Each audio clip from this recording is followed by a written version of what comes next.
Taj Mahal untold history short number 3. రాత్రి తాజ్‌మహల్‌లో నిజంగా ఏమి జరుగుతుంది? పగలు లక్షల మంది చూసే తాజ్‌మహల్ కానీ సూర్యాస్తమయం తర్వాత పూర్తిగా ఖాళీగా ఎందుకు ఉంటుంది? ఇది సాధారణమే అనిపించవచ్చు. కానీ అక్కడ మొదలవుతుంది అసలు రహస్యం. రాత్రి 7 తర్వాత తాజ్‌మహల్ లోపల సెక్యూరిటీ గార్డ్‌లని కూడా అనుమతించరు. కేవలం బయట పరిధిలో మాత్రమే భద్రత ఉంటుంది. ఎందుకు?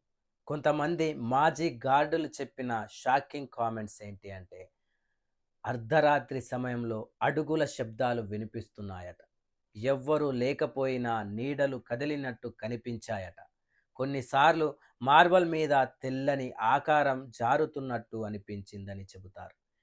ఇంకా భయంకరమైన విషయం, రాత్రిపూట పెట్టిన సీసీటీవీ కెమెరాల్లో అస్పష్టమైన కదలికలు కనిపించాయన్న వదంతులు ఉన్నాయి. అందుకేనా రాత్రి లోపలికి వెళ్ళడాన్ని కఠినంగా నిషేధించారు?